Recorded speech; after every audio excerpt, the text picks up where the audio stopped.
This is the Land's End, the westernmost part of the British Isles, except of course the Northern Ireland, which is not part of the mainland of Britain.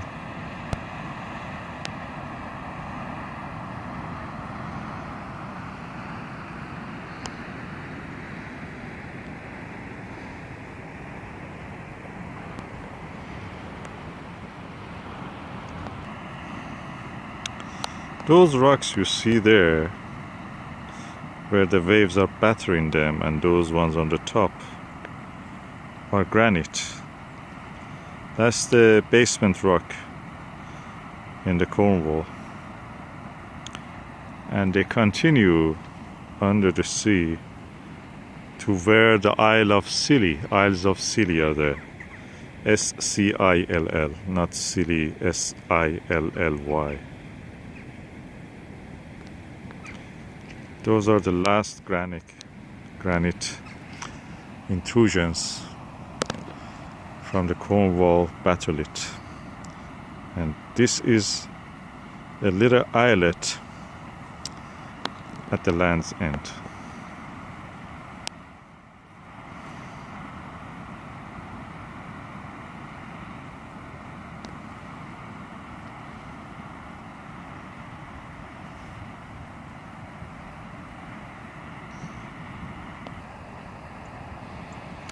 Those granites also intrude and are exposed at the surface here.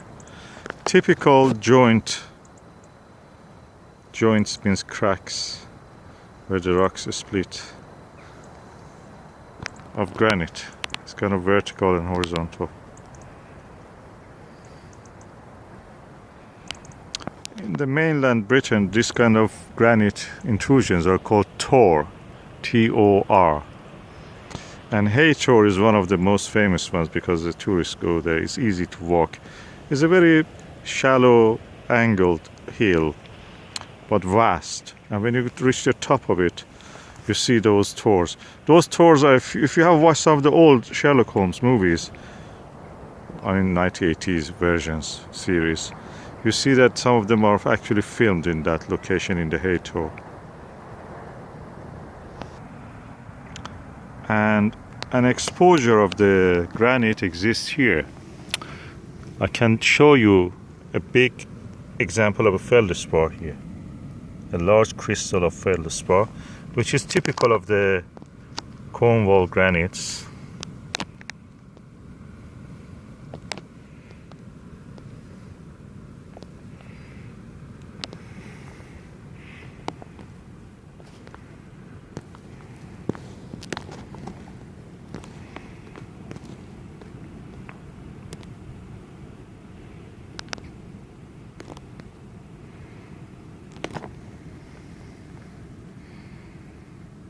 Now I can zoom actually. This is lichen, and that is the feldspar. And lovely crystals of quartz also, you can see there. They're shiny kind of. Here. One is here. Another one here. If I move the camera, you may see the luster. And that's another piece of the feldspar. Feldspar, when decays due to the weathering, becomes a clayish material. That clay is called kaolinite or kaolin, and that's the China clay practically when it is decayed. Feldspar, so when you see kaolin somewhere, it's the product of weathering of granite, and there is a granite nearby then. Oh, look at the beautiful feldspar crystal here, large. Feldspars of the Cornwall, in the granite of Cornwall, are quite large. Some of them 5-10 centimeter.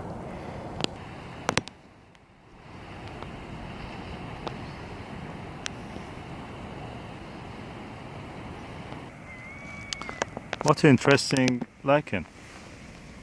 This one is grayish green and this one is yellow, orange. I don't know what's the reason for that. Look at the feldspar on the granite. They say it takes 100 years for a lichen to grow this big.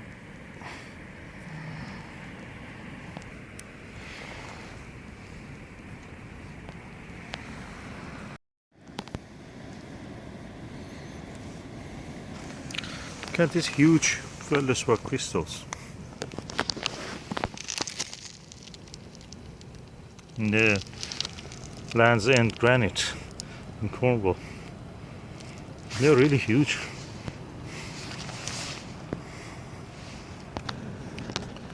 The soil over the granites on the of the Land's End is this. I'll show you. It's full of crystals of quartz. Tiny mica, also black ones, but mostly quartz.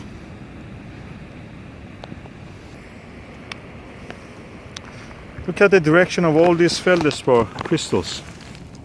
They're all pointing in one direction, almost. That is south.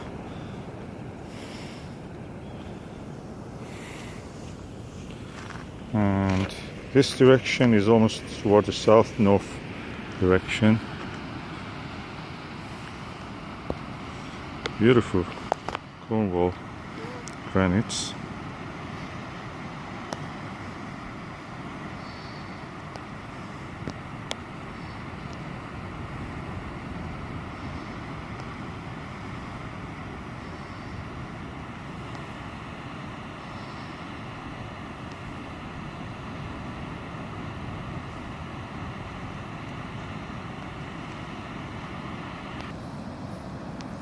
And the landscape gets flat here. And there's a little kind of drop stone as if. But that is in situ erosion of the granite block.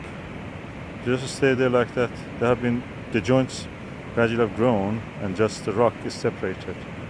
But it's kept there. It's in situ. It means on its own place. Nothing has moved it. It's not drop stone of the glacier origin.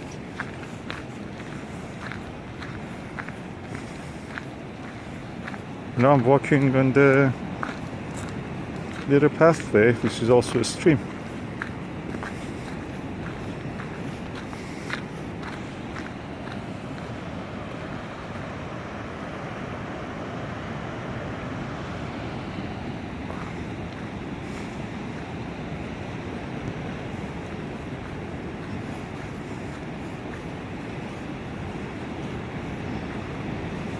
This is one of the most beautiful sites in the British Isles.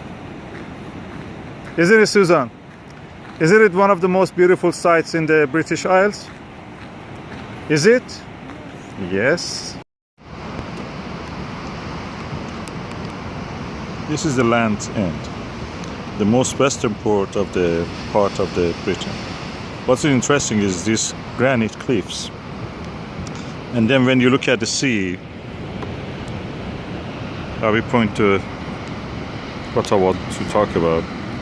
Look at the sea. It's blue and green, clean. You can see it. Look at the waves. They're clean water. When you are somewhere like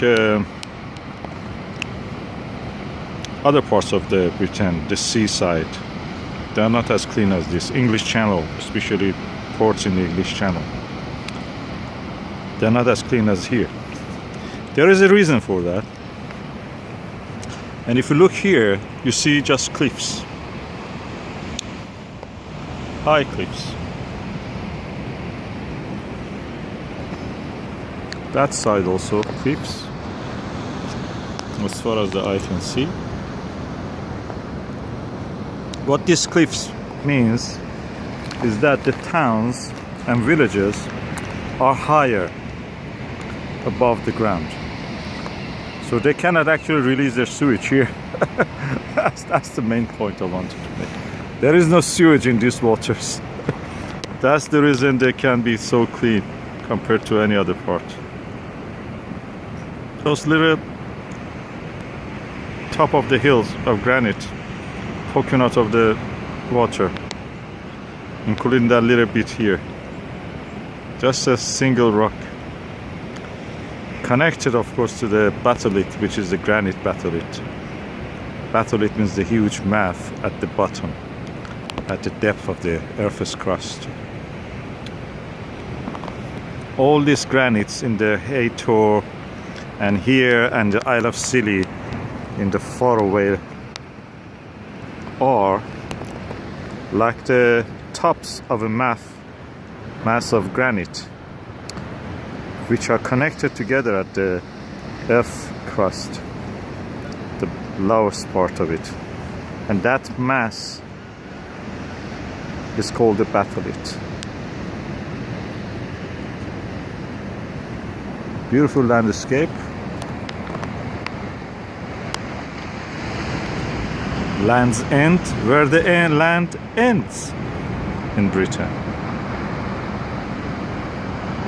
And what you see here is you can call it Celtic Sea, which is what is in the Google map is written. But that's practically a sea, which is the extension of the Atlantic Ocean. That is Atlantic Ocean. If you continue from here westward,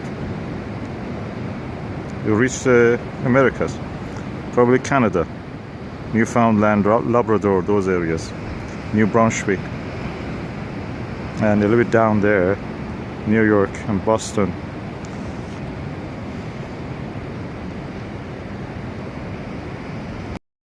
This mass of granite here, all the crystals of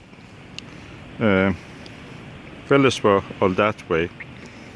But around it, the crystals of the feldspar, which have been eroded and are soft material, they are going following a bend. It's not just a stream, because then you see them here, like that. So they have been like this, around this harder mass. One is the drop stones inside the granite chamber when they were solidifying from liquid form from the roof of the granite magma chamber.